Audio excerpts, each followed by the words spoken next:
I only started achieving anything when I was 52. And I think that's quite a lot older than you are. So here's my point of saying that.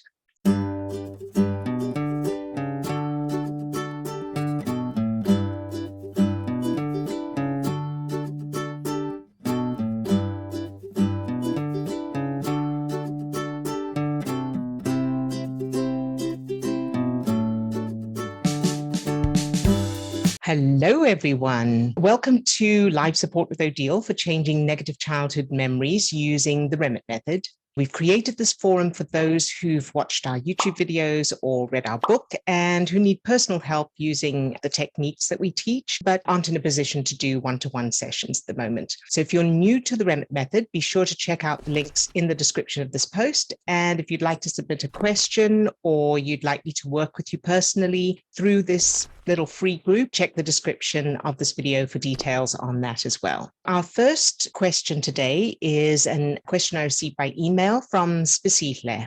Specihle says, "Thank you for the help on my last question. It really helped. Although I'm still dealing with the same issues, I'm finding that I'm coping better and using various exercises to deal with the stress. Because, as you put it, we take our programming with us wherever we go, so going for another job right now would end up feeling the same. So I'm taking the time to change the inside first." So well done, Specihle, for that. That's brilliant. Then she continues, "With that being said, I have a new trigger. My mum invited a cousin of mine who just recently had a baby to come stay with us, as the environment that she's currently in is not the best for a new mum. This was against my wishes, and I came up with another solution that would have been better, but she shot it down. I ended up feeling like my opinion didn't matter, that I wasn't heard, and that she didn't care about how I feel.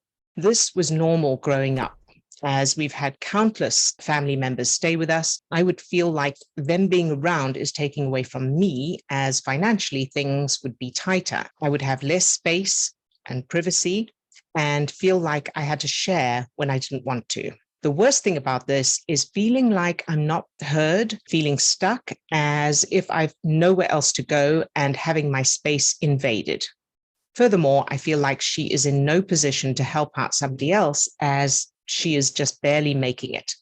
Thank you for your assistance." So first of all, well done, Specihle, regarding the work situation, as I said, for focusing on changing the inside of you before making any decisions, so that you don't take your programming with you in the future. And now regarding this new challenge, first of all, great job finding the connection between this experience and your childhood. That makes perfect sense. Of course, as the unconscious part of your brain registers this current situation with your mum and the person who's coming to stay with you, it's referring to the evidence in your implicit childhood memories that proves you're in danger because there's not enough to go around. Now, an important point to bear in mind here is that it's about much more than just finances. It's about attention and affection, and attention and affection to the unconscious part of the brain equals survival. So to the unconscious part of the brain for a child, attention and affection are essential for actual physical survival, because as infants and young children, we're completely helpless and we're reliant on the adults around us to keep us alive, to feed us and to protect us. So to the unconscious part of the brain, if those adults love us and approve of us and we're important to them, if there's any shortage of resources or any danger, then they'll save us first. So we will survive. So that's kind of the mechanism behind it. And then, of course, so the brain pumps stress chemicals into the system, causing feelings of fear and anxiety. So the top priority to the brain is survival. And if there's a shortage of that attention or affection, even apart from the resources available, it means that those adults may not keep us alive. They may be distracted by something else, or they may keep someone else alive instead of us if we're not the most important thing. So that's kind of behind it. And then, of course, the brain pumps stress chemicals into the system, causing feelings of fear or anxiety, anger, jealousy, hurt. And those feelings are so intense because they're a state of survival. That's why it's so difficult not to feel those feelings. So what I suggest, Spasihle, is creating stepping stone memories first. And for those who are new to this, I'll put a link in the description of this video to stepping stone memories, the information on that. And then, so whatever memories you have of being told that people are coming to stay with your family, here are the stepping stone memories to create. So the first stepping stone, you find out that someone is coming to stay and you tell your mother that you don't want them to stay. And your mother hugs you and says with love and compassion, of course, sweetheart, you're more important than them. And if you don't want them to come, then they won't come. And she immediately cancels the plans. And then you and your mum do something fun together, just the two of you. So create that, establish it by repetition with all the good feelings, and focus in on how good it feels to have that power to say, I don't want this to happen. And your mum happily and in a kind, compassionate, supportive, loving way agrees. That's to give that little you that sense of empowerment to have full control over what happens in her life, in her experiences. Then the second stepping stone, your mother asks you first if you would like someone to stay. So she tells you that they absolutely don't have to stay. And it's only if you would find it fun to have them stay that she'll go ahead. And then you say, no, I don't want them to stay. And she agrees with you. And then the two of you do something fun together. So in this case, she didn't go ahead and make the plans first. She asked you first. So that's a slightly different aspect, different data there. And then the third stepping stone is that you overhear someone asking your mum if they can stay. And you hear your mother immediately answering, no, I'm sorry, you can't. And she says that unfortunately, it's not possible. And then she gives them an alternative solution, which they're happy with.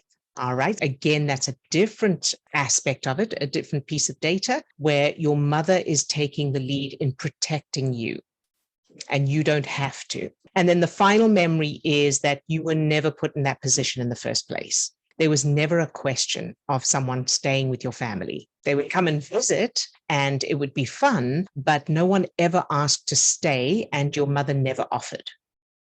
All right, so that's your final memory. So practice that until it's established. And then in addition to that, be sure to, of course, practice the bookmark memories as well. And for those who are new, I'll put the link in the description of this video to bookmark memories as well, to create a really strong foundation of safety, love, support, and affection. And then in addition to all of that, whenever you get those feelings, whenever you think of this person coming to stay, remember to recognize that those feelings that you feel in that moment are coming from the child in you.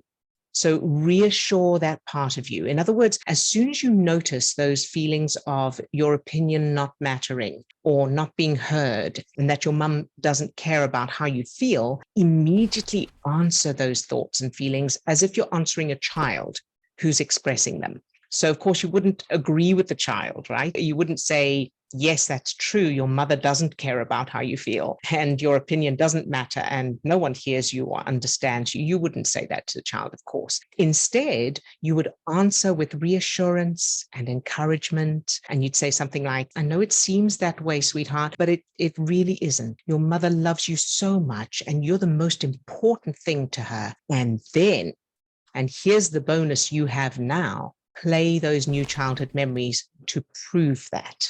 So play those new childhood memories with all the good feelings that prove to that part of you, that child in you, that she is valuable, that she is lovable, that she is safe, and that she is the most important thing in her mother's life.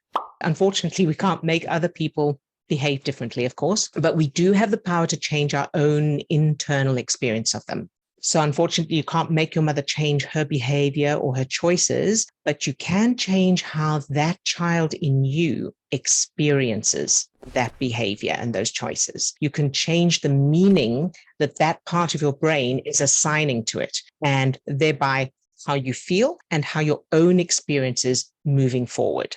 Another very important thing to bear in mind is this. As we know, the unconscious part of the brain is constantly trying to keep us in alignment with the implicit childhood memories that form our self-image and worldview. If part of your unconscious self-image and worldview created by your childhood experiences is, my opinion doesn't matter, I'm not heard, I'm stuck with nowhere else to go and having my space invaded, all of that, the unconscious part of your brain will be making sure that you aren't able to access alternative solutions or options by affecting your perception, what you're able to see and what you're able to notice, and affecting your decision in order to keep you in alignment with that experience. So if you had somewhere else to go, like if you had your own place, you wouldn't be in alignment with those implicit childhood memories. So if, for example, you were able to get another job that paid really well and you were able to get your own home, that would contradict those childhood references, which means that every decision, every option or solution, the opportunities you're able to see or not able to see, opportunities that your brain filters out, all of that is being affected by the unconscious part of your brain trying to keep you in safe by keeping you in the same and in alignment with that self-image and worldview created in childhood. So changing those memories and including those stepping stones I mentioned will affect so much more than just how you feel about this current challenge. It'll affect your perception, the opportunities you notice, the decisions you come up with, the ideas you come up with, all of that as well, including work situations and work opportunities. Because then the unconscious part of your brain will then be striving to keep you in alignment with those new implicit childhood memories that prove you're valuable, you're heard, you do matter, you do have your own freedom and privacy and space. So I hope that helps. But of course, let me know if you need more suggestions or clarification on anything. Well done, Specifica. And thank you for the question. Hi, Hey, how are you doing? I'm good, thank you. How are you? Good, thank you. Good. Okay, so I have a question about feeling guilty and regret about like past like decisions, things that I didn't do at that time. So basically the context for this is that, and I've talked about this like before, I've always thought that I was going to have like the life that I wanted like years ago. So for me, I have this like timeline of, okay, between like 2023, I need to have my business, like my house, like all the things that I wanted. And it didn't happen that way. And now I see, so the people that I follow that have like the life that I want, all of them, they are that age or they did accomplish those things at that age between 20 and 23. And I keep seeing this like pattern, and I feel like so bad about myself because I wasn't able to do that, you know? And I can't like stop like thinking about this, and I need please with that. Of course, of course. So well done for being here and reaching out for help. So I want to answer the logical conscious mind first to get that on board. My first question for you is, do you know any people who are like the opposite, like they are much older than you and haven't achieved anything that they wanted to achieve? Yes. Okay. So I can tell you for a start, myself, I only started achieving anything when I was 52. And I think that's quite a lot older than you are. So here's my point of saying that, is that, and there are probably a lot more of people who don't achieve what they want to achieve at a young age than there are those who do. However, because of the programming you have, your brain is deliberately filtering out anyone who doesn't fit into that and really laser focusing in on those who fit that very narrow mold. Does that make sense? Yes, absolutely. Yeah. It's my brain and also like algorithm of the platforms that I use probably showing me those people because they are my age, you know? Right. Right. Yes. And for the algorithm to do that, of course, it's doing that because originally those are the posts that you were following and interacting with, right? Yes. Yeah. So it's a kind of, a cycle, right? Yes. So understanding that the reason it's appearing that way is for those two main reasons, is that your brain is deliberately focusing on that and filtering everything out, because number one, that's what fits in with your programming, and that's the so-called danger, and our brains are designed to focus on the danger. So there's that. And the second thing is the algorithm thing, is the fact that because you were originally drawn to those and interacting with those, then now the algorithm, of course, is presenting that. So what you are seeing, all of these people you are seeing who have achieved such success at such a young age, that's not reality. That's a tiny little sliver of what there is, and it's magnified because everything else is filtered out.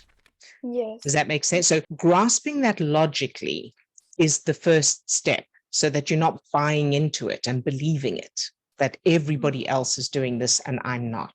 Yes. Does that make sense? Yes, absolutely.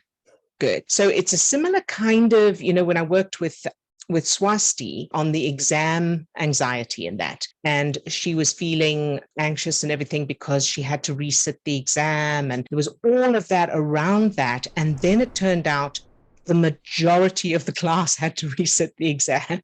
So, Yes. but her brain had kind of chosen the perception automatically that there's something wrong with her and everybody else is better. Yes. So this is a similar thing. Very good. So we understand that consciously first. And now let's look at the rest of it. So again, for the conscious mind, what I would do if I were you is I would broaden your exposure a little bit to other people, so that you are experiencing a little bit more of a variety of people who are trying, people who are older and still trying, just for a little bit more balance. Okay, so that the ones who are successful are more for inspiration and like, oh, wow, well, if they can do it, I can do it, rather than a comparison. Yes, absolutely. Compare yourself to people who are worse than you rather than better than you, and use the ones who are better than you for inspiration of what's possible.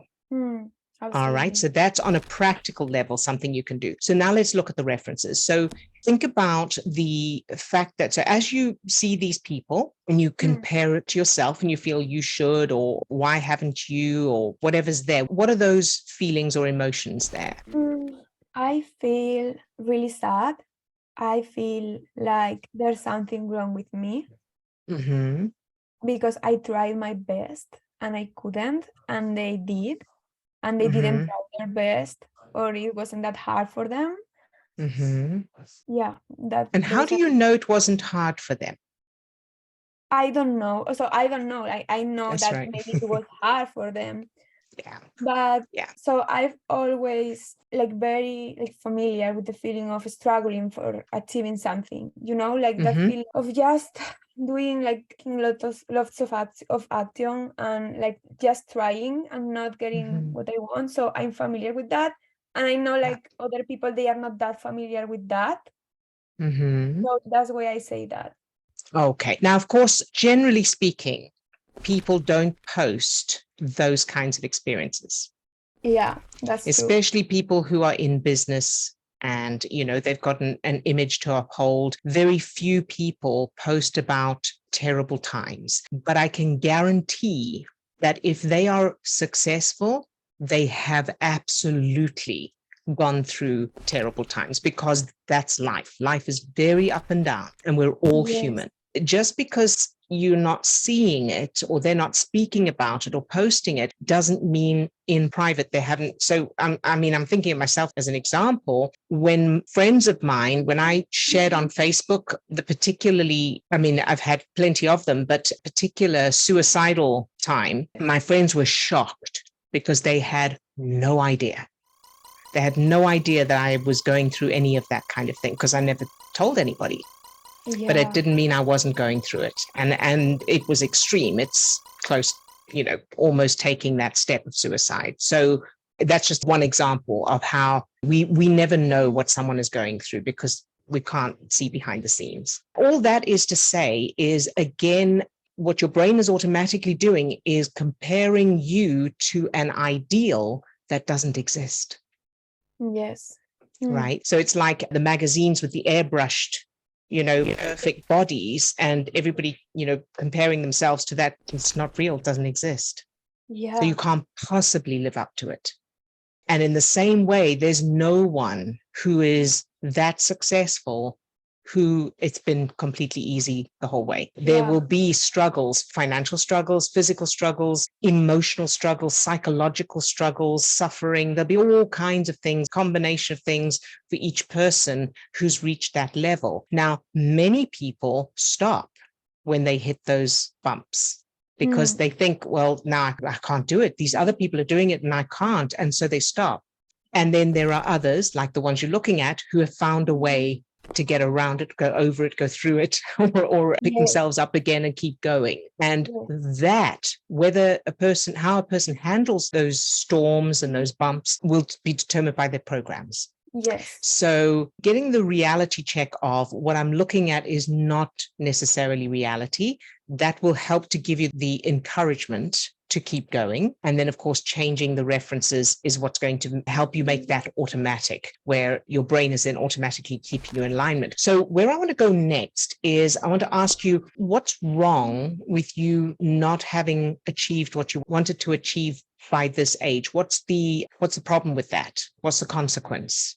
I think it's because it means for me that I don't know how to explain this, but I feel like disconnected from myself, because it's like the purpose of being here, that is like having this experience, it's not going to happen. So I'm just here like floating, like I'm not doing, like I can do what I really want to do. So nothing else matters because I don't have the power to create anything, something like that. Ah, interesting. Okay. And again, the reality is that things happen, life throws plot twists into our lives sometimes. So sometimes we can't do what we originally wanted to do. There are kind of athletes, who get injured and their passion was this particular sport and they physically can't play anymore. So then they have to find something else that will fulfill them. And many of them find a passion even greater because they've allowed themselves to consider something else.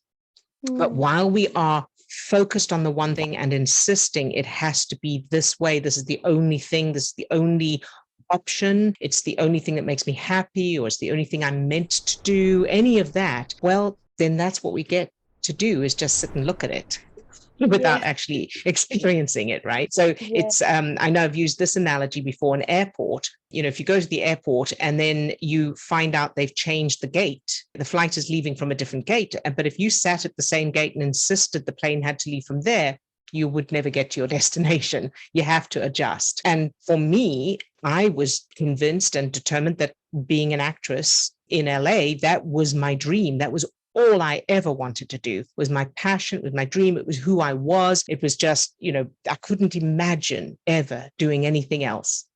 And now, because I pivoted, because I changed programs, changed my childhood memories, all of that, this work is infinitely more rewarding, more satisfying, more wonderful than that could ever have been. But I couldn't see that from back there. And even if I was offered that opportunity now, I would definitely not want to do it. I love what I'm doing now. So the reason I'm saying that is just because it looks a certain way right now from where you are, doesn't mean it is. And it doesn't mean there's nothing else. Yes. So what you end up doing, loving, enjoying, feeling fulfilled in doing, that kind of thing, may be something different. It may be along the same lines, but just in a way you have never thought of before, or it may be a completely different thing. And the key is to focus in on the core of you rather than the details. So you can use what you love and what you really want to achieve, look at that, and then boil it down to how does it feel, the very inside. In other words, let's say it's business success in some way. So you can imagine, okay, so if I could wave a magic wand and then that would be the result, what would that feel like inside me? And you can use details just to access that feeling, but then let the details go and just focus in on the feeling inside you. So the excitement, the joy, the gratitude, the fulfillment, the sense of achievement, whatever that is, bring your focus to the physical feeling of that inside you. And then imagine that feeling as like a power or a ball of light, and recognizing that none of those things have created that feeling. It's just the connection of those particular neurons in those particular patterns produced some chemicals that gave you that feeling. That means that that feeling is created inside you, and you can create it without the outside. It's an illusion. It looks like you need the outside in order to create that feeling, but feelings are chemicals. So, Yes. and feelings are created by connections between neurons. Those chemicals are created by connections between neurons, not by anything outside of you. Those connections between neurons happen in response to what you're experiencing around you. But that is based on your references. Yes. Does that make sense so far? Yes, that was like so good. I feel much Good. better. Good job, sweetheart. And so what I recommend is creating a touchstone for that end result feeling, whether it is what you thought it would be or something completely different. It doesn't matter, because if you boiled it, and for those who are new, I'll put a link to Touchstones in the description of this video as well. So boil that right down to just that feeling with that power, that kind of light, that power, put a phrase to it and keep practicing that. Put your full focus on that end result, and everything else will fall into place to create that end result, regardless of the details. All right, that's that. And then, of course, let's look at the childhood stuff now. So with the childhood memories, as you think of your childhood now, is there anything obvious that comes to mind regarding how you feel about, feeling guilty or feeling that you haven't done enough, that kind of thing? I don't think so. Okay. I mean, it was like a theme in my life, but I don't have like a picture or an image now of that. Nothing I don't specific. Yeah. So in that case, can you imagine the little you? All right. So just picture the little you, any age. And what's the expression on her face, first of all? She's confused. I'm like bored. Okay.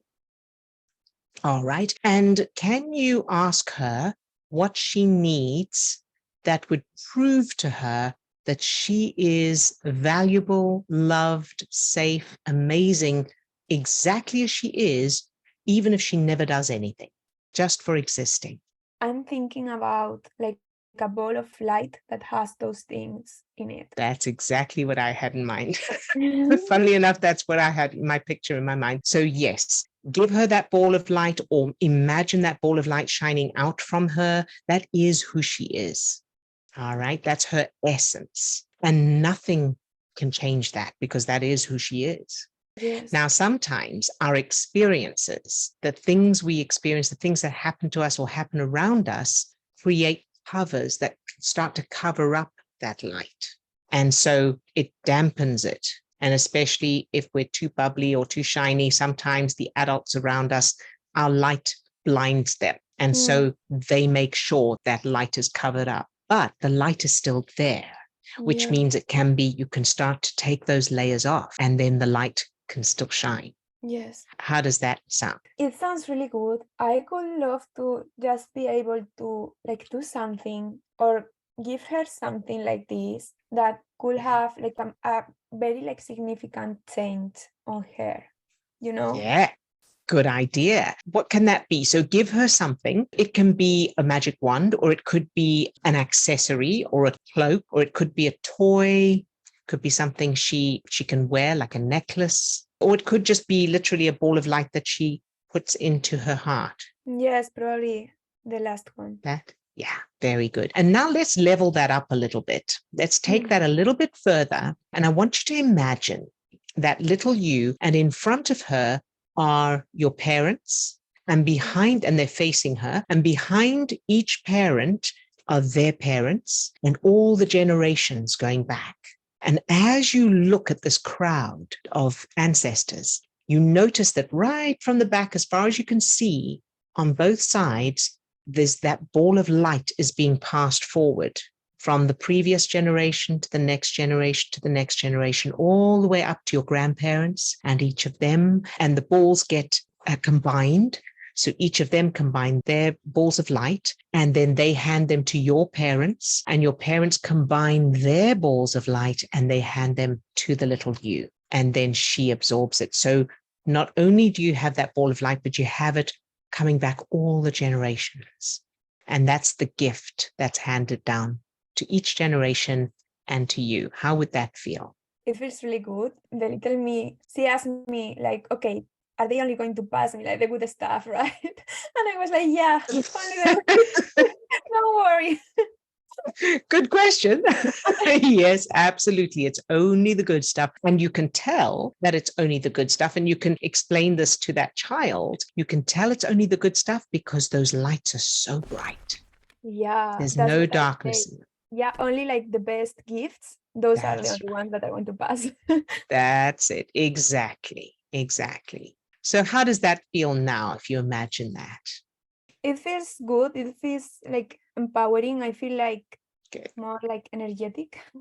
Good. And then now, of course, we know life happens. And as we go about our day, the challenges come up and things happen that disappoint us, or things that we were wanting to happen don't happen, and that kind of thing. So see how aware you can be, and you can put alarms in your phone or post-it notes around you. Find ways to remind yourself to pay attention and keep bringing your focus back to that feeling of that big light inside you that is always shining, no matter what's going on around you.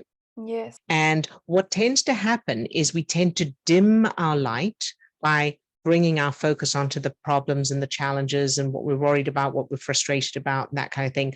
And all you need to do is imagine that you're saying to yourself, turn the light up, and it like a dimmer switch. And here's a nice analogy, actually. We can't see unless we've got this bright light. Keep reminding yourself to make sure you've got the light turned up. And the way you know is you feel it. So you imagine you've got this light inside you. You're going to turn the dimmer switch all the way up, and it's going to shine out from you. And then you can see what needs to be done, or what, decisions to make, and that kind of thing. But make sure you turn the light on first. Turn the light up first. Yes. How does that sound? It sounds really good. I've been reading a lot about like personal development, and like everyone from the people who talk about science, about the nervous system and having your parasympathetic like system on, and dopamine, and the other people who talk about chakras and kundalini, and they all talk about like the superpower, like that state of unconditional love. And that's like so interesting, I've been thinking about that a lot. Like the most people who channel, like, whoever is there, like about an energy and all of that, and the people who are all about science and how to be regulated and how to like have like a healthy body, they all talk about this, and it's like so interesting for me. Very good. Well, I'm so happy to hear that. And yes, I believe that is our core. But it's not easy to feel it or to be aware of it when we are so overwhelmed by the problems. And again, because the brain is designed to focus on the danger. So then we forget about it. We forget who we are. And we forget we have this power because that's survival. So for those who don't know the superpower yet, the book is called You Have a Superpower, and it's available on Amazon. I'll put a link in the description as well. So keep reminding yourself of that as well, Camilla. Absolutely. Keep that light turned up, the superpower. Very good. Good job, sweetheart. So how do you feel now when you think about those people that you were talking about, that you keep seeing? I feel better. I'm just thinking about all of them. I had like a moment now of thinking about all of these like people. I realize that I'm listening like dozens of them, and they are all in this like age bracket. So that's why I'm thinking that literally, like, I was thinking about people that I follow that they are older, and I can think about maybe one or two, but the dozens of others are extremely young. And that's why I'm feeling this way. And also another thing that came up is that a lot of like these like people, they have like YouTube channels, right? So they started really young to have like an audience, and they were able to monetize that. But most people who are teens, who don't have, for example, a YouTube channel, they are not having like businesses, like factories or things like that. Some of them do, but there are more teenagers with YouTube channels that teenagers with like big businesses, so that also has like a lot to do with that, I think. Absolutely. And one of the things I would suggest, so do the work on your childhood and stuff first, but one of the things I would suggest as well is start deliberately following people who only became successful later in life, and there's plenty of them. Yes, All absolutely. right. So see if you can find some inspirational people who only really, came into their own later in life, and a variety of things, so some may have social media success, others may have other things they're successful with, and that kind of thing, just to give your brain a more realistic variety of what's possible. Yes, absolutely. Very good. Good job. All right, Camilla. Well, thank you so much for the questions and for being here. It's lovely to be in the room with you again. Thank you so And much for having me. you're very welcome, sweetheart. Good job, you. All right, everyone. So that's it for this week. And I will see you same time, same place next week. Lots of love to all of you. Bye-bye now.